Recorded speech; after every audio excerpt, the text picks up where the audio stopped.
honoré, toi qui es Dieu, toi qui es Seigneur, toi qui ne changes pas, maître des temps et des circonstances. Nous t'exaltons, tu es digne de louange, tu es digne de gloire, éternel notre Dieu.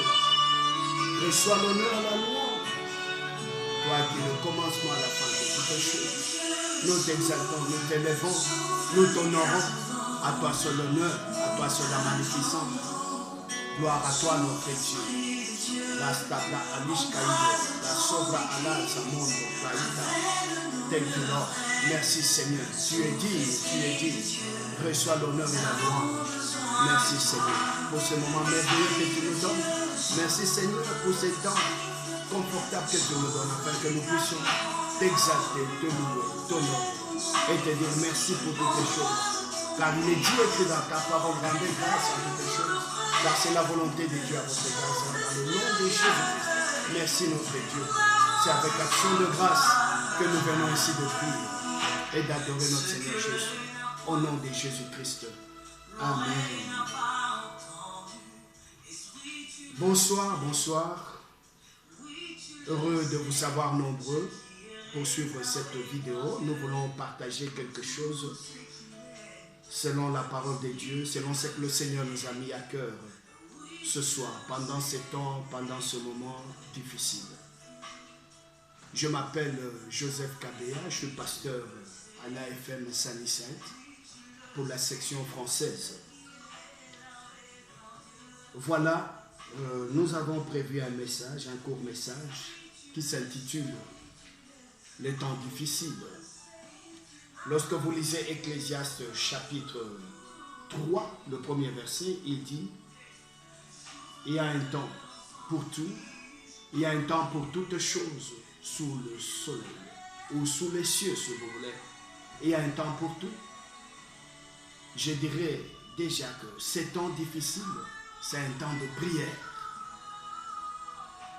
Le livre de Jacques au chapitre 5, le verset 13e, déclare aussi la même chose. Si quelqu'un souffre, qu'il prie. Nous sommes dans un temps difficile où nous voulons que l'Église, toute personne, que nous puissions tous venir ensemble, que nous puissions prier. Eh bien, même dans son coin, seul, prie. Prie Dieu, invoque le Seigneur pendant ce moment difficile. Nous passons des temps compliqués. Mais sachez une chose, comme la Bible le dit dans Jean chapitre 16, le verset 33. Les persécutions viendront, les tribulations, mais sachez une chose, j'ai vaincu le monde. Ça, ce sont les paroles de Jésus-Christ. Il a tout vaincu. C'est là où nous devons déposer notre foi. C'est là où nous devons calquer notre foi. C'est comme du temps de Moïse. Vous pouvez lire ça dans Jean 3, le verset 14-15. La Bible déclare ceci. C'est comme lorsque Moïse éleva le serpent des reins. C'est comme ça que nous devons faire. Nous devons élever Jésus-Christ. C'est le moment de l'élever. C'est le moment de regarder sur Jésus-Christ. Nous devons regarder sur Jésus-Christ. Le serpent des reins que Moïse avait élevé, ce n'était qu'une prophétie qui s'est accomplie. Nos regards sont élevés sur Jésus-Christ.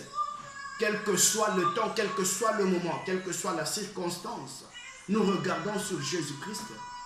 Comme la Bible dit, quiconque était mordu par le serpent, lorsqu'il regardait le serpent des reins, que Dieu avait commandé à Moïse de fabriquer, il avait la vie. Il avait la vie sauve. Nous regardons à Jésus-Christ, quel que soit le moment, quel que soit le temps, nos regards sont fixés sur lui. La Bible dit, lorsque vous élèverez Jésus-Christ, il attirera toutes choses. Nos regards sont fixés sur lui, complètement sur lui. Bien-aimés, vous savez, lorsque vous lisez dans Marc chapitre 4, je ne vais pas lire tout le texte, mais je vais paraphraser seulement. Marc chapitre 4, au verset 35 à 41. La Bible dit qu'ils étaient tous dans le bateau, Jésus-Christ et les disciples. Et pendant ce temps-là, Jésus-Christ dormait. Il s'est reposé. Et la Bible dit, il y a eu une tempête, une forte tempête qui secouait les choses, jusqu'à tel point que les disciples étaient pris en panique. Ils avaient peur. Ils sont allés réveiller le maître. Ils ont dit, maître, ne vous inquiétez pas de ce que nous allons périr. Il les a regardés, il a dit, homme de peu de foi, je vous ai dit, allons à l'autre bord. Je n'ai pas dit, allons mourir au milieu des eaux. Donc, la chose qu'ils ont faite était meilleure parce qu'ils sont allés réveiller la vie. Parce que la vie, c'est Jésus-Christ. Quel que soit le moment, quel que soit le temps que nous sommes en train de traverser, avec toute la situation de l'épidémie, de Corona, ainsi de suite, nos regards sont fixés sur Jésus-Christ. Nos regards sont fixés sur Jésus-Christ, le consommateur de foi. Comment gérer notre foi pendant ces temps difficiles? Bien-aimés, lorsque vous lisez dans 1 Corinthiens chapitre 2e, je veux vous lire comment est-ce que nous devons gérer notre foi. 1 Corinthiens chapitre 2, le verset 3e. Moi-même, j'étais auprès de vous dans un état de